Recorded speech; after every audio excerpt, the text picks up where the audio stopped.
பிப்ரவரி 2 வேத வாசிப்பு பகுதி. யாத்திராகமம் 15ஆம் அதிகாரம். அப்பொழுது மோசேயும் இஸ்ரவேல் புத்திரரும் கர்த்தரை புகழ்ந்து பாடின பாட்டு. கர்த்தரை பாடுவேன், அவர் மகிமையாய் வெற்றி சிறந்தார். குதிரையையும் குதிரை வீரனையும் கடலிலே தள்ளினார். கர்த்தர் என் பலனும் என் கீதமும் ஆனவர். அவர் எனக்கு இரட்சிப்புமானவர். அவரே என் தேவன். அவருக்கு வாசஸ்தலத்தை ஆயத்தம் பண்ணுவேன். அவரே என் தகப்பனுடைய தேவன். அவரை உயர்த்துவேன். கர்த்தரே யுத்தத்தில் வல்லவர். கர்த்தர் என்பது அவருடைய நாமம். பார்வோனின் ரதங்களையும் அவன் சேனைகளையும் சமுத்திரத்திலே தள்ளிவிட்டார். அவனுடைய பிரதான அதிபதிகள் சிவந்த சமுத்திரத்தில் அமிழ்ந்து போனார்கள். ஆழி அவர்களை மூடிக்கொண்டது. கல்லை போல ஆழங்களில் அமிழ்ந்து போனார்கள். கர்த்தாவே, உம்முடைய வலதுகரம் பலத்தினால் மகத்துவம் சிறந்திருக்கிறது. கர்த்தாவே, உம்முடைய வலதுகரம் பகைஞனை நொறுக்கிவிட்டது. உமக்கு விரோதமாய் எழும்பினவர்களை உமது முக்கியத்தின் மகத்துவத்தினாலே நிர்மூலமாக்கினீர். உம்முடைய கோபாக்கினையை அனுப்பினீர். அது அவர்களை தாளடியை போல பட்சித்தது. உமது நாசியின் சுவாசத்தினால் ஜலம் குவிந்து நின்றது. வெள்ளம் குவியலாக நிமிர்ந்து நின்றது. ஆழமான ஜலம் நடுக்கடலிலே உறைந்து போயிற்று. தொடருவேன், பிடிப்பேன், கொள்ளையாடி பங்கிடுவேன். என் ஆசை அவர்களிடத்தில் திருப்தியாகும். என் பட்டயத்தை உருவுவேன். என் கை அவர்களை சங்கரிக்கும் என்று பகைஞன் சொன்னான். உம்முடைய காற்றை வீச பண்ணினீர். கடல் அவர்களை மூடிக்கொண்டது. திரளான தண்ணீர்களில் ஈயம் போல அமிழ்ந்து போனார்கள். கர்த்தாவே, தேவர்களில் உமக்கு ஒப்பானவர் யார்? பரிசுத்தத்தில் மகத்துவம் உள்ளவரும் துதிகளில் பயப்படத்தக்கவரும் அற்புதங்களை செய்கிறவருமாகிய உமக்கு ஒப்பானவர் யார்? நீர் உமது வலது கரத்தை நீட்டினீர். பூமி அவர்களை விழுங்கி போட்டது. நீர் மீட்டு கொண்ட இந்த ஜனங்களை உமது கிருபையினாலே அழைத்து வந்தீர். உம்முடைய பரிசுத்த வாசஸ்தலத்துக்கு நேராக அவர்களை உமது பலத்தினால் வழிநடத்தினீர். ஜனங்கள் அதை கேட்டு தத்தளிப்பார்கள். பெலிஸ்தியாவின் குடிகளை திகில் பிடிக்கும். ஏதோமின் பிரபுக்கள் கலங்குவார்கள். மோவாபின் பராக்கிரமசாலிகளை நடுக்கம் பிடிக்கும்.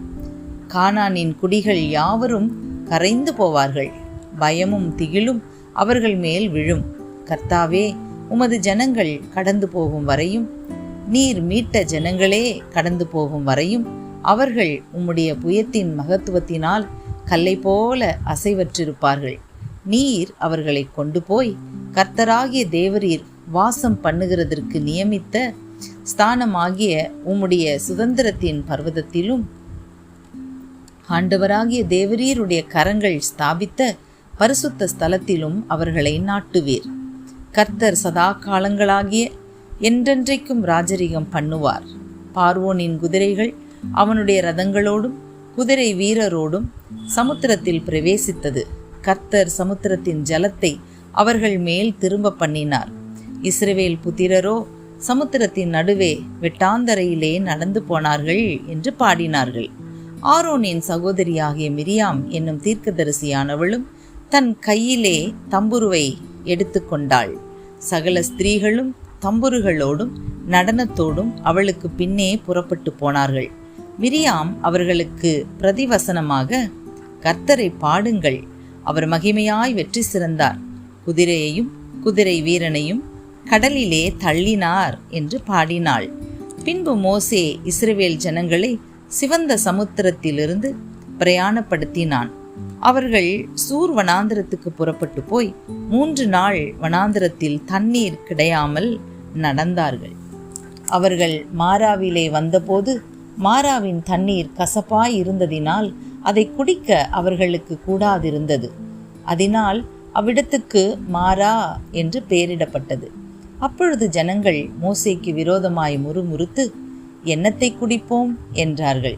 மோசே கர்த்தரை நோக்கி கூப்பிட்டான். அப்பொழுது கர்த்தர் மோசேக்கு ஒரு மரத்தை காண்பித்தார். அதை அவன் தண்ணீரில் போட்டவுடனே அது மதுரமான தண்ணீர் ஆயிற்று. அவர் அங்கே அவர்களுக்கு ஒரு நியமத்தையும் ஒரு நியாயத்தையும் கட்டளையிட்டு அங்கே அவர்களை சோதித்து, நீ உன் தேவனாகிய கர்த்தரின் சத்தத்தை கவனமாய் கேட்டு அவர் பார்வைக்கு செம்மையானவைகளை செய்து அவர் கட்டளைகளுக்கு செவி கொடுத்து அவருடைய நியமங்கள் யாவையும் கைக்கொண்டால் நான் எகிப்தியருக்கு வரப்பண்ணின வியாதிகளில் ஒன்றையும் உனக்கு வரப்பண்ணேன். நானே உன் பரிகாரியாகிய கர்த்தர் என்றார். பின்பு அவர்கள் ஏலிமுக்கு வந்தார்கள். அங்கே 12 நீரூற்றுகளும் 70 பேரீச்ச மரங்களும் இருந்தது. அங்கே தண்ணீர் அருகே பாளையம் இறங்கினார்கள். யாத்திராகமம் 16ஆம் அதிகாரம். இஸ்ரவேல் புத்திரராகிய சபையார் எல்லாரும் ஏலிமை விட்டு பிரயாணம் பண்ணி எகிப்து தேசத்திலிருந்து புறப்பட்ட 2ஆம் மாதம் 15ஆம் தேதியிலே ஏலிமுக்கும் சீனாய்க்கும் நடுவே இருக்கிற சீன் வனாந்திரத்தில் சேர்ந்தார்கள். அந்த வனாந்திரத்திலே இஸ்ரவேல் புத்திரராகிய சபையார் எல்லாரும் மோசேக்கும் ஆரோனுக்கும் விரோதமாக முறுமுறுத்து, நாங்கள் இறைச்சி பாத்திரங்கள் அண்டையிலே உட்கார்ந்து அப்பத்தை திருப்தியாக சாப்பிட்ட எகிப்து தேசத்திலே கர்த்தரின் கையால் செத்து போனோமானால் தாவிலை. இந்த கூட்டம் முழுவதையும் பட்டினியினால் கொல்லும்படி நீங்கள் எங்களை புறப்பட பண்ணி இந்த வனாந்திரத்திலே அழைத்து வந்தீர்களே என்று அவர்களிடத்தில் சொன்னார்கள். அப்பொழுது கர்த்தர் மோசேயை நோக்கி, நான் உங்களுக்கு வானத்திலிருந்து அப்பம் வருஷிக்க பண்ணுவேன். ஜனங்கள் போய் ஒவ்வொரு நாளுக்கு வேண்டியதை ஒவ்வொரு நாளிலும் சேர்த்து கொள்ள வேண்டும். அதனால் அவர்கள் என் நியாய பிரமாணத்தின்படி நடப்பார்களோ நடக்க மாட்டார்களோ என்று அவர்களை சோதிப்பேன். 6ஆம் நாளிலோ அவர்கள் நாள்தோறும் சேர்க்கிறதை பார்க்கிலும் 2 சேர்த்து அதை ஆயத்தம் பண்ணி வைக்க கடவர்கள் என்றார். அப்பொழுது மோசேயும் ஆரோனும் இஸ்ரவேல் புத்திரர் எல்லாரையும் நோக்கி, கர்த்தர் உங்களை எகிப்து தேசத்திலிருந்து புறப்பட பண்ணினவர் என்பதை சாயங்காலத்தில் அறிவீர்கள். விடியற் காலத்தில் கர்த்தருடைய மகிமையையும் காண்பீர்கள். கர்த்தருக்கு விரோதமான உங்கள் முறுமுறுப்புகளை அவர் கேட்டார். நீங்கள் எங்களுக்கு விரோதமாய் முறுமுறுக்கிறதற்கு நாங்கள் எம்மாத்திரம் என்றார்கள். பின்னும் மோசே சாயங்காலத்தில், நீங்கள் புசிக்கிறதற்கு கர்த்தர் உங்களுக்கு இறைச்சியையும் விடியற் காலத்தில் நீங்கள் திருப்தி அடைகிறதற்கு அப்பத்தையும் கொடுக்கையில் இது விளங்கும். கர்த்தருக்கு விரோதமாக நீங்கள் முறுமுறுத்த உங்கள் முறுமுறுப்புகளை அவர் கேட்டார். நாங்கள் எம்மாத்திரம்? உங்கள் முறுமுறுப்புகள் எங்களுக்கு அல்ல, கர்த்தருக்கே விரோதமாயிருக்கிறது என்றான். அப்பொழுது மோசே ஆரோனை பார்த்து, நீ இஸ்ரவேல் புத்திரராகிய சபையார் எல்லாரையும் நோக்கி, கர்த்தருடைய சந்நிதியில் சேருங்கள், அவர் உங்கள் முறுமுறுப்புகளை கேட்டார் என்று சொல் என்றான். ஆரோன் இஸ்ரவேல் புத்திரராகிய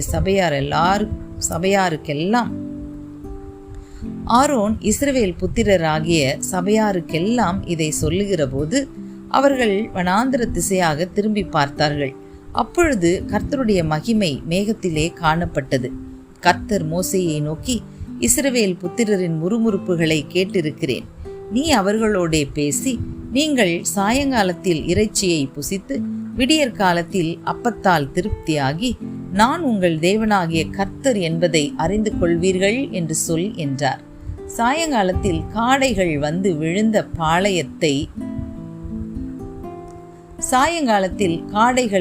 விழுந்து பாளையத்தை மூடிக்கொண்டது.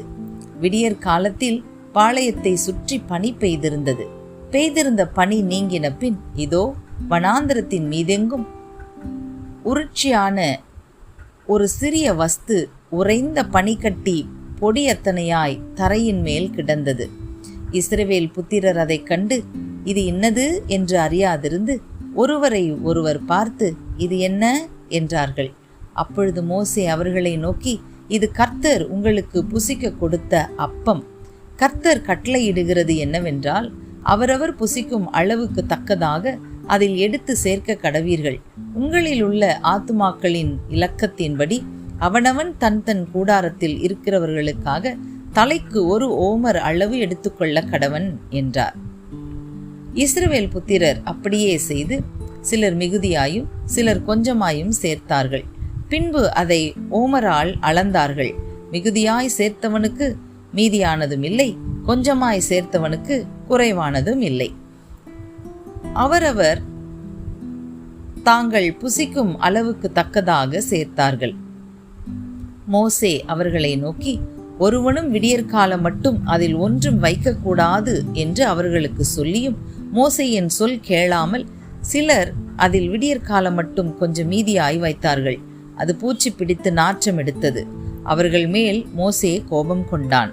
அதை விடியற் காலந்தோறும் அவரவர் புசிக்கும் அளவுக்கு தக்கதாக சேர்த்தார்கள். வெயில் ஏற ஏற அது உருகிப்போம். 6ஆம் நாளில் தலைக்கு 2 ஓமர் வீதமாக 2 அத்தனையாய் ஆகாரம் சேர்த்தார்கள். அப்பொழுது சபையின் தலைவர் எல்லாரும் வந்து அதை மோசேக்கு அறிவித்தார்கள். அவன் அவர்களை நோக்கி, கர்த்தர் சொன்னது இதுதான். நாளைக்கு கர்த்தருக்குரிய பரிசுத்த ஓய்வு நாளாகிய ஓய்வு. நீங்கள் சுட வேண்டியதை சுட்டு, வேவிக்க வேண்டியதை வேவித்து, மீதியாயிருக்கிறதையெல்லாம் நாளை மட்டும் உங்களுக்காக வைத்து வையுங்கள் என்றான். மோசே கட்டளையிட்டபடியே அதை மறுநாள் வரைக்கும் வைத்து வைத்தார்கள். அப்பொழுது அது நாரவும் இல்லை, அதிலே பூச்சி பிடிக்கவும் இல்லை. அப்பொழுது மோசே, அதை இன்றைக்கு புசியுங்கள், இன்று கர்த்தருக்குரிய ஓய்வு நாள். இன்று நீங்கள் அதை வெளியிலே காண மாட்டீர்கள். 6 நாளும் அதை சேர்ப்பீர்களாக. 7ஆம் நாள் ஓய்வு நாளாயிருக்கிறது, அதிலே அது உண்டாயிராது என்றான். 7ஆம் நாளில் ஜனங்களில் சிலர் அதை சேர்க்க புறப்பட்டார்கள். அவர்கள் அதை காணவில்லை. அப்பொழுது கர்த்தர் மோசேயை நோக்கி, என் கட்டளைகளையும் என் பிரமாணங்களையும் கைக்கொள்ள எந்த மட்டும் மனதில்லாதிருப்பீர்கள்? பாருங்கள், கர்த்தர் உங்களுக்கு ஓய்வு நாளை அருளினபடியால் அவர் உங்களுக்கு 6ஆம் நாளில் 2 நாளுக்கு வேண்டிய ஆகாரத்தை கொடுக்கிறார். 7ஆம் நாளில் உங்களில் ஒருவனும் தன் தன் ஸ்தானத்திலிருந்து புறப்படாமல் அவனவன் தன் தன் ஸ்தானத்திலே இருக்க வேண்டும் என்றார். அப்படியே ஜனங்கள் 7ஆம் நாளில் ஓய்ந்திருந்தார்கள். இஸ்ரவேல் வம்சத்தார் அதற்கு மன்னா என்று பெயரிட்டார்கள். அது கொத்து மல்லி அளவாயும் வெண்மை நிறமாயும் இருந்தது. அதன் ருசி தேனிட்ட பணிகாரத்திற்கு ஒப்பாயிருந்தது. அப்பொழுது மோசே, கர்த்தர் கட்டளையிட்ட காரியம் என்னவென்றால், நான் உங்களை எகிப்து தேசத்திலிருந்து புறப்பட பண்ணின போது வனாந்திரத்தில் உங்களுக்கு புசிக்க கொடுத்த அப்பத்தை உங்கள் சந்ததியார் பார்க்கும்படிக்கு அவர்களுக்காக அதை காப்பதற்கு அதிலே 1 ஓமர் நிறைய எடுத்து வைக்க வேண்டும் என்றான். மேலும் மோசே ஆரோனை நோக்கி, நீ ஒரு கலசத்தை எடுத்து அதிலே 1 ஓமர் அளவு மன்னாவை போட்டு அதை உங்கள் சந்ததியாருக்காக காப்பதற்கு கர்த்தருடைய சந்நிதியிலே வை என்றான். கர்த்தர் மோசேக்கு கட்டளையிட்டபடியே அது காக்கப்படும்படி ஆரோன் அதை சாட்சி சந்நிதியில் வைத்தான். இஸ்ரவேல் புத்திரர் குடியிருப்பான தேசத்துக்கு வருமட்டும் 40 வருஷம் அளவும் மன்னாவை புசித்தார்கள். அவர்கள் கானான் தேசத்தின் எல்லையில் சேரும் வரைக்கும் மன்னாவை புசித்தார்கள். 1 ஓமரானது எப்பாவிலே 10ல் 1 பங்கு. சங்கீதம் 33. நீதிமான்களே, கர்த்தருக்குள் களி கூறுங்கள். துதி செய்வது செம்மையானவர்களுக்கு தகும்.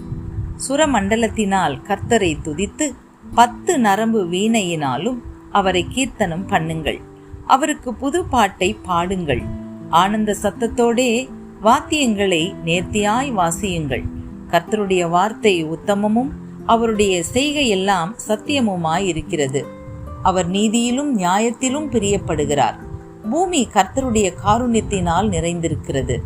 கர்த்தருடைய வார்த்தையினால் வானங்களும் அவருடைய வாயின் சுவாசத்தினால் அவைகளின் சர்வசேனையும் உருவாக்கப்பட்டது. அவர் சமுத்திர ஜலங்களை குவியலாக சேர்த்து ஆழமான ஜலங்களை பொக்கிஷ வைப்பாக வைக்கிறார். பூமியெல்லாம் கர்த்தருக்கு பயப்படுவதாக, உலகத்தில் உள்ள குடிகளெல்லாம் அவருக்கு அஞ்சி இருப்பதாக. அவர் சொல்ல ஆகும், அவர் கட்டளையிட நிற்கும். கர்த்தர் ஜாதிகளின் ஆலோசனையை விருதாவாக்கி ஜனங்களுடைய நினைவுகளை அவமாக்குகிறார். கர்த்தருடைய ஆலோசனை நித்திய காலமாகவும் அவருடைய இருதயத்தின் நினைவுகள் தலைமுறை தலைமுறையாகவும் நிற்கும். கர்த்தரை தங்களுக்கு தெய்வமாக கொண்ட ஜாதியும் அவர் தமக்கு சுதந்திரமாக தெரிந்து கொண்ட ஜனமும் பாக்கியமுள்ளது. கர்த்தர் வானத்திலிருந்து நோக்கி பார்த்து எல்லா மணிபுத்திரரையும் காண்கிறார். தாம் வாசமாயிருக்கிற ஸ்தானத்திலிருந்து பூமியின் குடிகள் எல்லார் மேலும் கண்ணோக்கமாயிருக்கிறார். அவர்களுடைய இருதயங்களை எல்லாம் அவர் உருவாக்கி அவர்கள் செய்கைகளை எல்லாம் கவனித்திருக்கிறார். எந்த ராஜாவும் தன் சேனையின் மிகுதியால் ரட்சிக்கப்படான். சௌரியவானும் தன் பலத்தின் மிகுதியால் தப்பான். ரட்சிக்கிறதற்கு குதிரை விருதா? அது தன் மிகுந்த வீரியத்தால் தப்புவியாது. தமக்கு பயந்து தமது கிருபைக்கு காத்திருக்கிறவர்களின் ஆத்துமாக்களை மரணத்திற்கு விலக்கி விடுவிக்கவும், பஞ்சத்தில் அவர்களை உயிரோடே காக்கவும் கர்த்தருடைய கண் அவர்கள் மேல் நோக்கமாயிருக்கிறது. நம்முடைய ஆத்துமா கர்த்தருக்கு காத்திருக்கிறது. அவரே நமக்கு துணையும் நமக்கு கேடகமும் ஆனவர். அவருடைய பரிசுத்த நாமத்தை நாம் நம்பியிருக்கிறபடியால் நம்முடைய இருதயம் அவருக்குள் களி கூறும். கர்த்தாவே, நாங்கள் உம்மை நம்பியிருக்கிறபடியே உமது கிருபை எங்கள் மேல் இருப்பதாக. மத்தேயு 17ஆம் அதிகாரம் வசனங்கள் 1 முதல் 13 வரை. 6 நாளைக்கு பின்பு இயேசு பேதுருவையும் யாக்கோபையும் அவனுடைய சகோதரனாகிய யோவானையும் கூட்டிக் கொண்டு தனித்திருக்கும்படி உயர்ந்த மலையின் மேல் போய் அவர்களுக்கு முன்பாக மறுரூபம் ஆனார். அவர் முகம் சூரியனை போல பிரகாசித்தது. அவர் வஸ்திரம் வெளிச்சத்தை போல வெண்மையாயிற்று. அப்பொழுது மோசேயும் எலியாவும் அவரோடே பேசுகிறவர்களாக அவர்களுக்கு காணப்பட்டார்கள். அப்பொழுது பேதுரு இயேசுவை நோக்கி, ஆண்டவரே, நாம் இங்கே இருக்கிறது நல்லது. உமக்கு சித்தமானால் இங்கே உமக்கு ஒரு கூடாரமும், மோசேக்கு ஒரு கூடாரமும், எலியாவுக்கு ஒரு கூடாரமுமாக 3 கூடாரங்களை போடுவோம் என்றான். அவன் பேசுகையில் இதோ ஒளியுள்ள ஒரு மேகம் அவர்கள் மேல் நிழலிற்றது. இவர் என்னுடைய நேசகுமாரன், இவரில் பிரியமாயிருக்கிறேன், இவருக்கு செவி கொடுங்கள் என்று அந்த மேகத்திலிருந்து ஒரு சத்தம் உண்டாயிற்று. சீஷர்கள் அதை கேட்டு முகங்குப்புற விழுந்து மிகவும் பயந்தார்கள். அப்பொழுது இயேசு வந்து அவர்களை தொட்டு, எழுந்திருங்கள், பயப்படாதேயுங்கள் என்றார். அவர்கள் தங்கள் கண்களை ஏறெடுத்து பார்க்கையில் இயேசுவை தவிர வேறு ஒருவரையும் காணவில்லை. அவர்கள் மலையிலிருந்து இறங்குகிற போது இயேசு அவர்களை நோக்கி, மனுஷகுமாரன் மரித்தோரிலிருந்து எழுந்திருக்கும் வரைக்கும் இந்த தரிசனத்தை ஒருவருக்கும் சொல்ல வேண்டாம் என்று கட்டளையிட்டார்.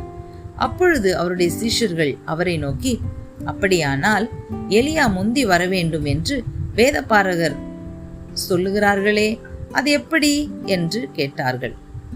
இயேசு அவர்களுக்கு பிரதியுத்தரமாக, எலியா முந்தி வந்து எல்லாவற்றையும் சீர்படுத்துவது மெய்தான். ஆனாலும் எலியா வந்தாயிற்று என்று உங்களுக்கு சொல்லுகிறேன். அவனை அறியாமல் தங்கள் இஷ்டப்படி அவனுக்கு செய்தார்கள். இவ்விதமாய் மனுஷகுமாரனும் அவர்களால் பாடுபடுவார் என்றார். அவர் யோவான் ஸ்நானனை குறித்து தங்களுக்கு சொன்னார் என்று சீஷர்கள் அப்பொழுது அறிந்து கொண்டார்கள்.